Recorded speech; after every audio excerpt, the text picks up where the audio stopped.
Salam Bapak Ibu, Saudara yang dikasihi Tuhan Yesus, kita kembali bertemu secara online di dalam topik penantian besar sedang dimulai. Saudara yang dikasihi Tuhan Yesus, banyak orang yang dipanggil menjadi umat Tuhan tetapi sedikit yang terpilih. Saya akan membagikan dari Daniel pasal 11 ayat 32 sampai 35. Orang-orang yang berlaku jahat terhadap perjanjian akan membuat murtad dengan perkataan yang licin. Tetapi umat yang mengenal Allahnya akan tetap kuat dan akan bertindak. Orang-orang yang bijaksana di antara umat itu akan memberi pengertian kepada banyak orang meskipun mereka akan jatuh oleh pedang dan nyala api, sebab mereka ditawan dan dirampas selama beberapa waktu. Ketika mereka tersandung, mereka akan mendapat sedikit pertolongan. Pada saat itu banyak orang akan menggabungkan diri dengan mereka secara berpura-pura. Sebagian orang yang bijaksana dan berakal budi akan jatuh tersandung supaya dengan demikian mereka dapat diuji, dimurnikan, dan dibersihkan hingga akhir zaman, sebab akhir zaman belum mencapai waktu yang ditetapkan. Pernahkah Anda membayangkan tersesat di padang gurun yang luas seperti gurun Sahara atau gurun Gobi atau gurun Kalahari? Saya belum pernah pergi ke gurun-gurun tersebut ya, tetapi saya pernah pergi ke Timur Tengah, ke Yordania, ke Dubai, dan pada waktu itu adalah puncak musim panas. Saya tidak tahan berada di luar ruangan AC, walaupun itu hanya cuma 10 menit. Saudara, panasnya itu sangat tidak enak di kulit. Ya. Padahal di pekerjaan saya ini orang yang di lapangan, biasa panas-panasan di pekerjaan. Tetapi untuk udara Timur Tengah, saya menyerah deh. Ya, saya tidak tahan dengan lingkungan yang tidak ramah dengan tubuh saya. Nah, Bapak Ibu Saudara-saudari yang dikasihi Tuhan Yesus, orang Kristen yang hidup saat ini sebetulnya hidup di lingkungan yang tidak ramah dan berbahaya bagi pertumbuhan jiwanya. Saudara, lingkungan alam di bumi ini sudah semakin rusak karena manusia terlalu mengeksploitasi tanpa terkendali dalam keserakahannya. Kita mengenal global warming atau pemanasan global. Saya membaca ada penurunan debit air dan muka air di beberapa danau dan di beberapa sungai, seperti di Iran, di Turki, dan kemarau yang berkepanjangan dan panas yang makin tinggi. Bahkan ada sungai di Italia sebelah utara itu mengering sampai terlihat tengkorak-tengkorak korban perang dunia yang lalu, dan itu sekarang kelihatan korban-korban tersebut, ya, mayat-mayat yang dibuang ke sungai pada waktu itu. Nah, diperkirakan dalam beberapa puluh tahun ke depan bumi akan mengalami krisis pangan, krisis air bersih. Belum lagi bencana-bencana alam lainnya yang siklusnya makin rapat seperti gempa bumi, badai topan, erupsi atau ledakan gunung berapi, makin lama, makin sering, dan makin besar dampaknya. Saudara, kita dihantam oleh berbagai penyakit mematikan. Beberapa penyakit kuno pun ada yang menjadi kebal terhadap antibiotika yang sudah diciptakan oleh manusia. Penyakit juga menyerang ternak secara massal. Bahkan penyakit yang awalnya ada pada binatang, sekarang tuh ada yang berpindah kepada manusia. Beberapa negara menghadapi krisis ekonomi yang parah seperti Sri Lanka, El Salvador, dan negara-negara ini menjadi bangkrut. Lalu ada kerusuhan, ada persengketaan antara warga, ada perang-perang dan radikalis-radikalis yang menteror tanpa peri kemanusiaan. Semuanya terjadi menumpuk di depan mata kita dan banyak orang stres karenanya. Nah, jika masalah ekonomi, kesehatan, dan keamanan yang makin menurun, orang bisa lantas stres bila dirinya merasa terancam. Namun, sebetulnya ada masalah yang lebih berbahaya, tapi sayangnya tidak banyak orang yang menyadari dan tidak banyak orang yang stres karenanya. Bahkan orang Kristen, bahkan seorang pendeta, pemimpin sinode, jarang yang memikirkan dalam-dalam tentang perkara ini. Perkara yang urgent di zaman kita dan di generasi anak-anak kita adalah ada 3 hal yang saya lihat, yaitu 1, kepedulian kepada Allah yang benar itu sekarang mengalami kemerosotan yang dalam. Terus kemudian yang kedua, cinta kepada Allah yang sejati mulai menghilang. Dan yang ketiga, orang mulai tidak menghormati kekudusan Allah dan tatanan Allah. Dan ketiga hal tersebut itu makin tergerus dan menggerus generasi pada zaman now ini. Daniel pasal 11 ayat 32 dikatakan, orang-orang yang berlaku jahat terhadap perjanjian akan membuat murtad dengan perkataan yang licin. Tetapi umat yang mengenal Allahnya akan tetap kuat dan akan bertindak. Orang yang berlaku jahat terhadap perjanjian adalah orang-orang yang tidak menghormati meterai penebusan Kristus, karena mereka lebih mengikuti selera hati mereka, keinginan hati mereka, kesenangan mata mereka, keangkuhan hidup mereka. Orang-orang ini secara kurang ajar itu melecehkan Allah, menganggap Allah tidak ada, mereka benar-benar menyebut dirinya ateis, tetapi sebetulnya juga ada banyak orang Kristen yang masuk di dalam kategori ateis praktis. Artinya mereka mengaku dirinya percaya kepada Tuhan, tetapi dalam kehidupan sehari-harinya mereka tidak mau tunduk kepada tatanan Allah. Dan yang kedua ini, seperti dikatakan di 2 Timotius pasal 3, mereka itu adalah orang yang tidak tahu mengasihi, tidak suka berdamai, suka memfitnah, tidak bisa mengendalikan diri, kejam, tidak menyukai apa yang baik, pengkhianat, ceroboh, angkuh, lebih mencintai hawa nafsu daripada mencintai Allah, kelihatan saleh tetapi menyangkali kuasanya. Jauhlah orang-orang yang seperti itu. Ya. Padahal hati mereka, yaitu orang-orang yang tadi dikatakan sebagai orang-orang yang berlaku jahat kepada perjanjian, mereka itu hatinya sudah tercemar oleh dosa dan mereka membiarkan pencemaran itu mengendalikan hidupnya. Dan mereka tidak memiliki pengertian sedikit pun tentang kehendak Allah dan tentang siapa Allah. Maka otomatis selera mereka tidak bisa match atau pas dengan Bapa Surgawi. Selera mereka hanya memuaskan keinginan daging mereka, keinginan mata mereka, dan keangkuhan hidup mereka. Keinginan daging, misalnya mengumbar sifat jahat, sifat cabul, emosi, pendendam, sifat keras kepala, rakus, mengumbar amarah, sifat egois atau mementingkan diri sendiri, dan lain-lain. Keinginan mata itu menyukai kemewahan, barang-barang mahal, menyukai keindahan tubuh, kecantikan, ya gaya, tidak bisa melepaskan diri dari tontonan yang menguasai pikirannya, misalnya tontonan porno atau permainan game, ya kehidupan dugem, dunia gemerlap, hobi yang menghabiskan waktu seperti main game, nonton TV, olahraga, ya bukannya tidak boleh olahraga, tetapi kalau itu merampas waktumu untuk Tuhan, maka itu sebetulnya masuk di dalam kategori keinginan mata, sampai tidak mempunyai waktu untuk Tuhan. Terus keangkuhan hidup itu mengejar pengakuan dari orang lain, merasa terancam posisinya jika ada pesaing-pesaing di sekitarnya. Itu termasuk pendeta sekalipun, kalau ada orang-orang yang lebih dipakai Tuhan, timbul iri hati, timbul jealous, ya, timbul tidak senang kepada sesama hamba Tuhan atau pelayan Tuhan di dalam satu gereja, terjadi persaingan satu dengan yang lainnya untuk mencari hormat para pemimpinnya. Orang yang terjebak di dalam keangkuhan hidup itu senang mendapat pujian, penghormatan. Dan dalam sisi jahatnya itu mereka suka menindas, suka merendahkan orang lain, suka melecehkan orang lain. Dan mereka itu mudah tersinggung ketika harga dirinya diremehkan. Nah, frase yang berbicara tentang membuat murtad dengan perkataan licin itu maksudnya adalah dewasa ini kekuatan komunikasi sosial umum seperti internet, berbagai media sosial itu memiliki kemampuan atau kekuatan untuk mempengaruhi publik, mempengaruhi animo publik, selera publik. Sayangnya media sosial kita itu kebanyakan dikuasai oleh orang-orang yang tidak takut akan Tuhan atau yang tidak mengenal Tuhan secara benar.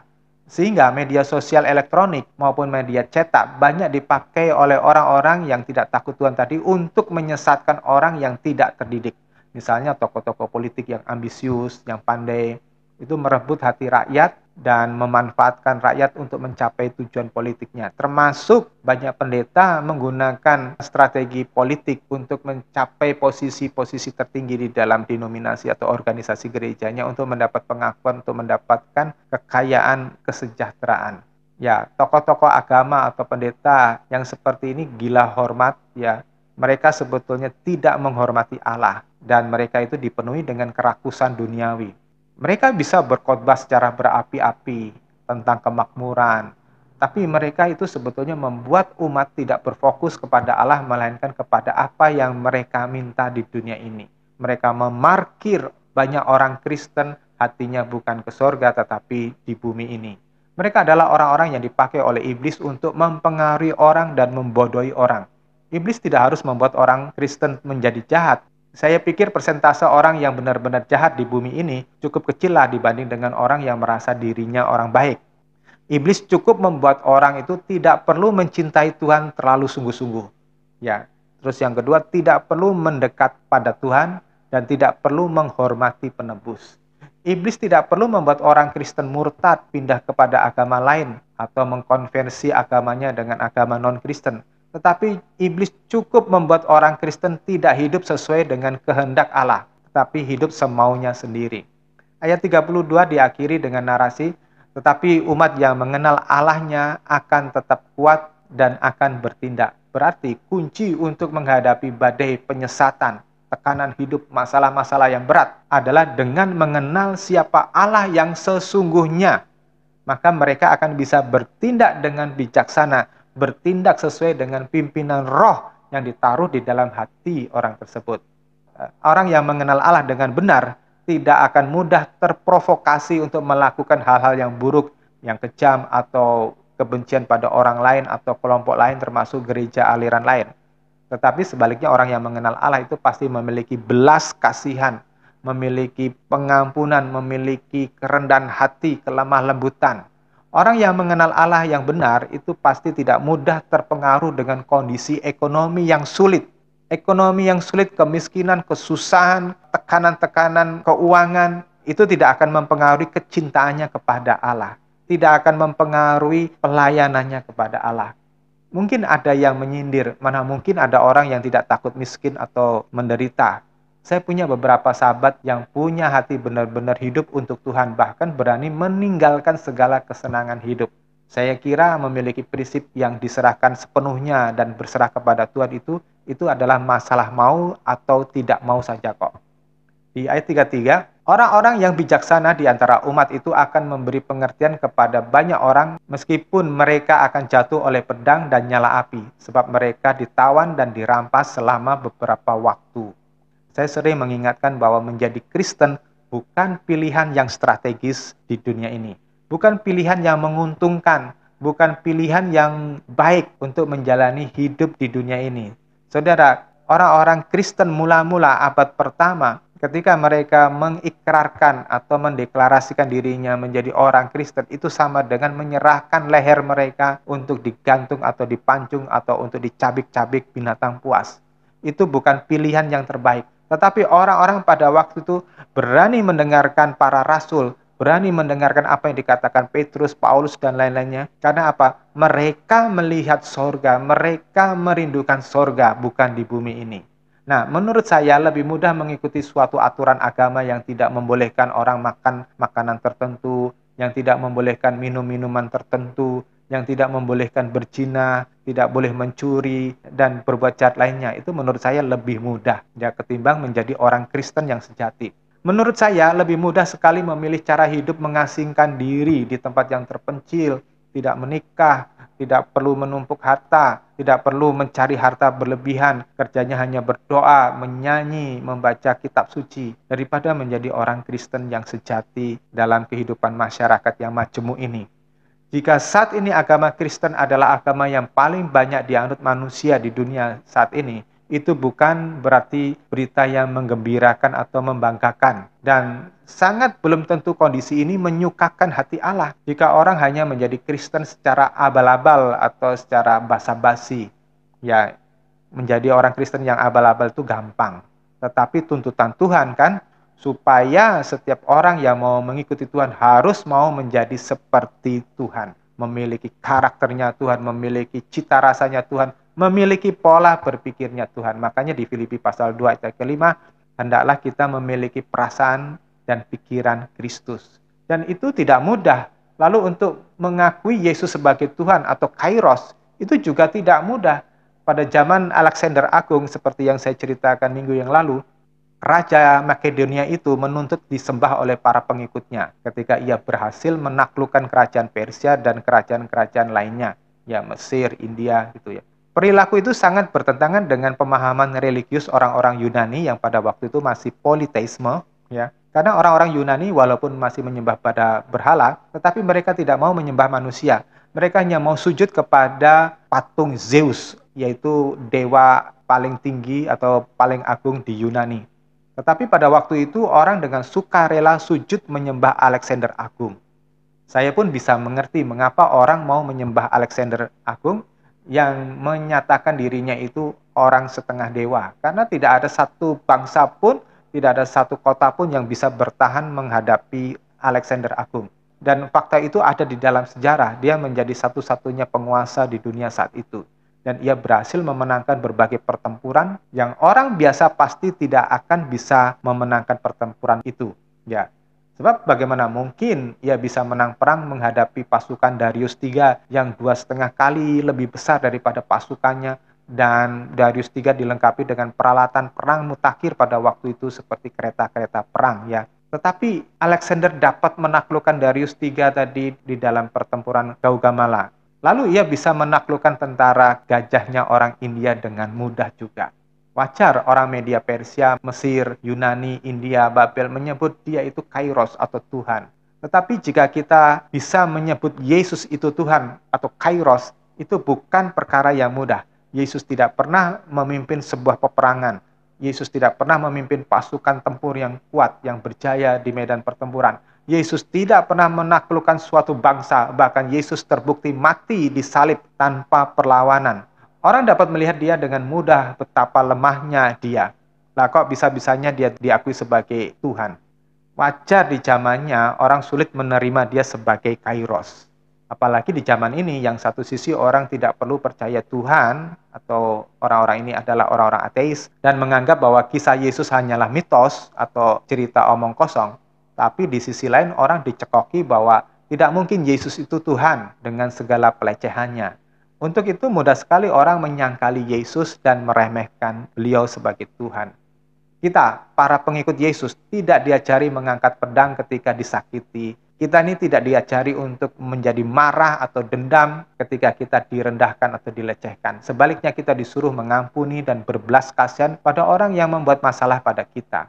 Tidak munafik deh kita ini ya, entahkah laki, entahkah wanita, semuanya itu pasti memiliki hasrat seksual. Tetapi Yesus tidak memberi peluang sedikit pun untuk memiliki pikiran liar pada lawan jenis selain pasangan yang sah. Bahkan setiap pikiran cabul atau sekedar hasrat seksual yang liar itu sudah dianggap sebagai perzinahan. Yesus tidak mengizinkan perasaan dendam, kebencian, sakit hati dibiarkan tersimpan di dalam hati berlama-lama. Karena perasaan seperti itu sudah termasuk sebagai pembunuhan. Jelas tatanan yang ditetapkan oleh Tuhan Yesus itu sangat berlawanan dengan nilai-nilai yang dimengerti oleh manusia pada umumnya.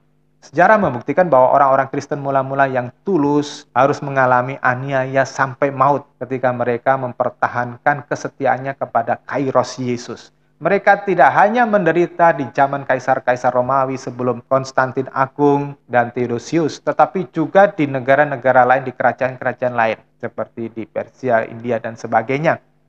Dan di ayat 34, ketika mereka tersandung, mereka akan mendapat sedikit pertolongan. Pada saat itu banyak orang akan menggabungkan diri dengan mereka secara berpura-pura.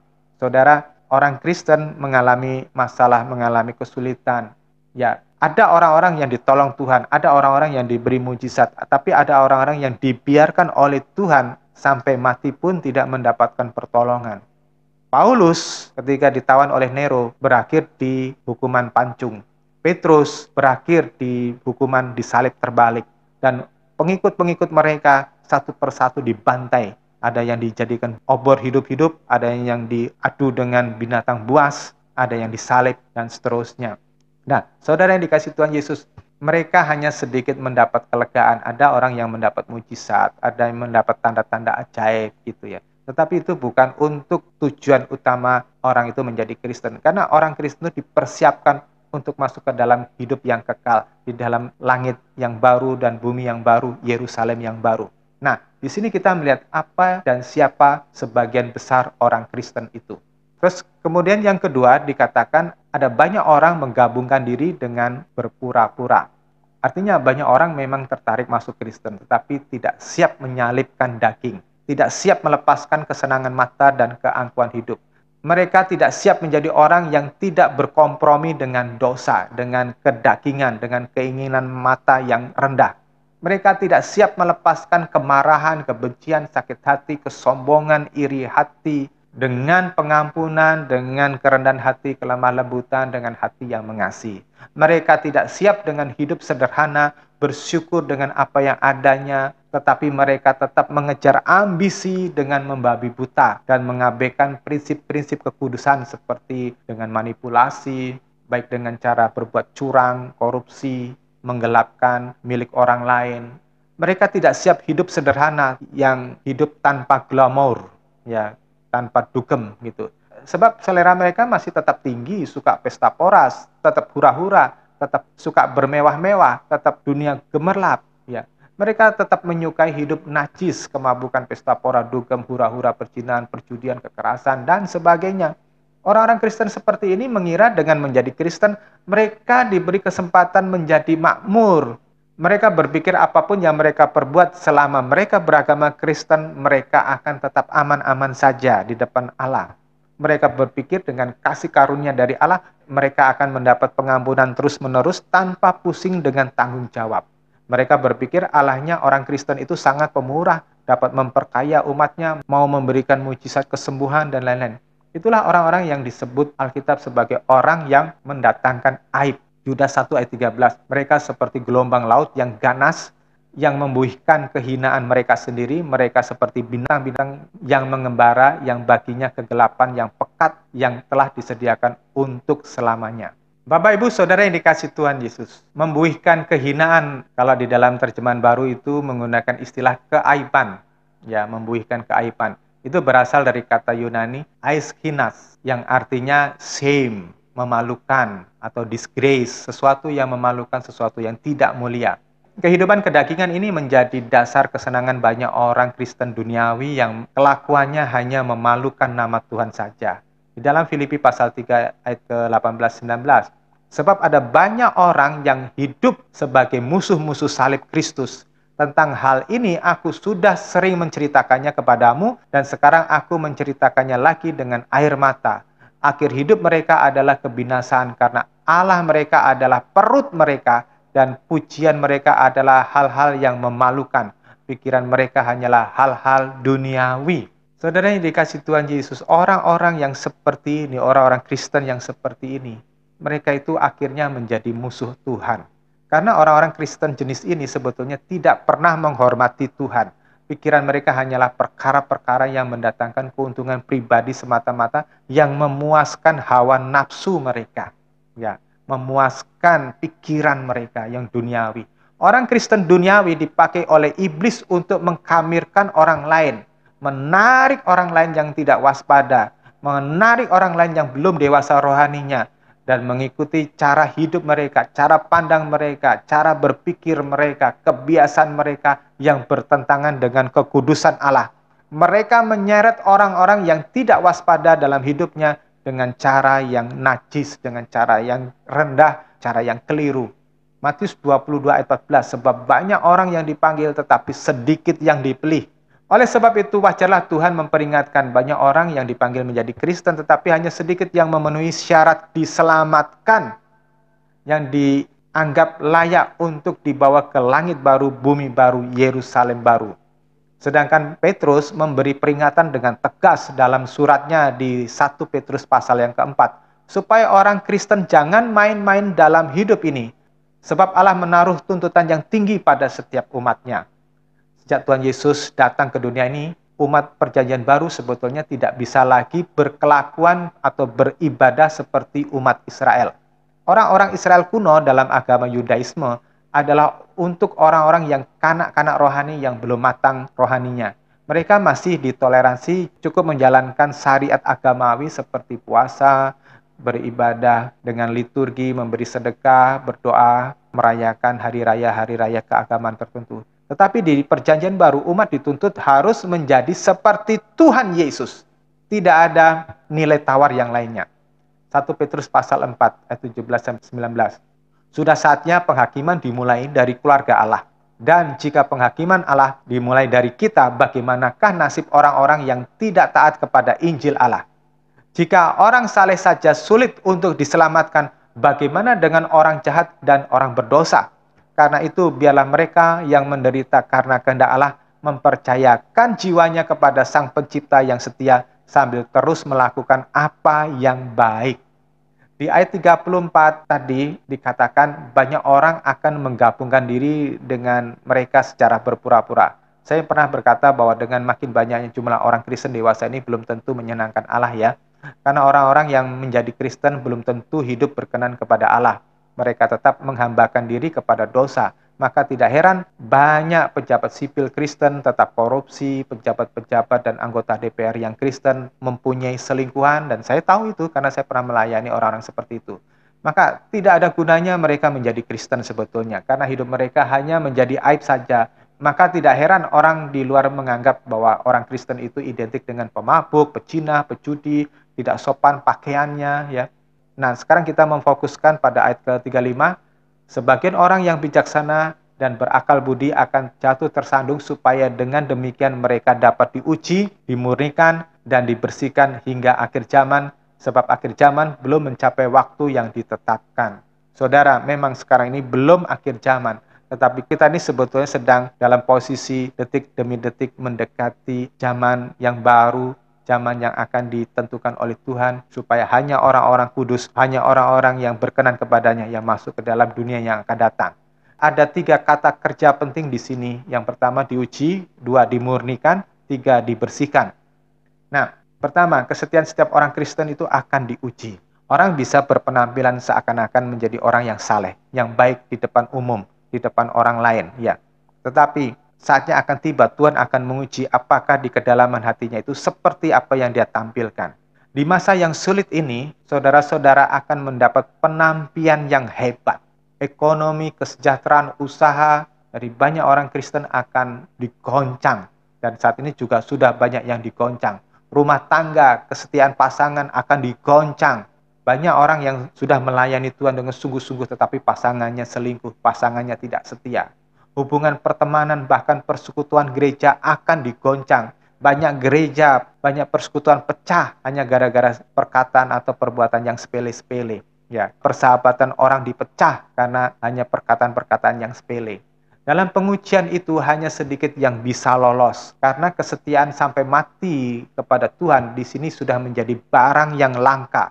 Orang saling memanfaatkan untuk keuntungan pribadi, bahkan tidak sopannya adalah banyak orang memanfaatkan gereja untuk kepentingan pribadi, ya. Sampai akhirnya dikatakan di situ adalah tinggal yang paling murni. Artinya tidak ada cacat sedikit pun lagi. Orang-orang ini mengikuti Tuhan dengan tulus tanpa embel-embel. Mereka memandang pelayanan ini adalah sebagai kesempatan untuk mengabdi, untuk menyenangkan Sang Raja di atas segala raja. Orang-orang ini bukan disebut Tuhan sebagai gembala upahan.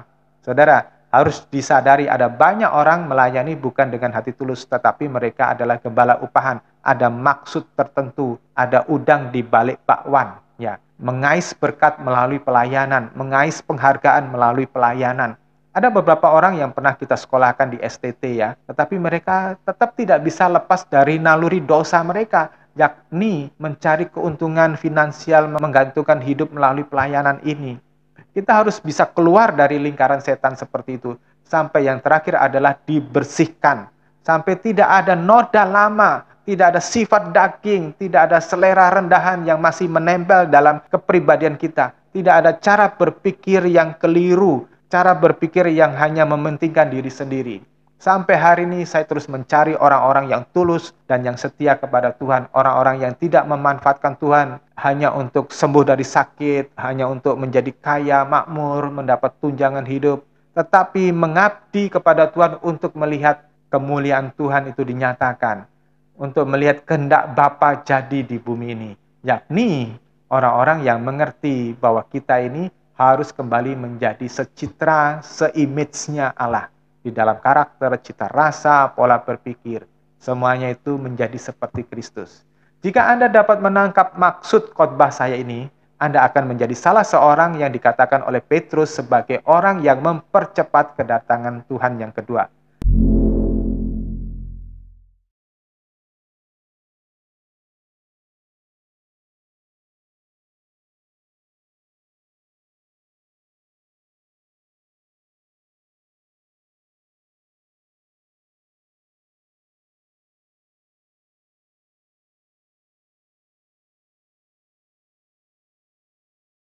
Nah, saudara, ini tantangannya. Mau nggak Anda menjadi salah satu orang dari kumpulan orang-orang kudusnya yang mempercepat kedatangan Tuhan? Kiranya saudara mau. Tuhan Yesus memberkati. Amin.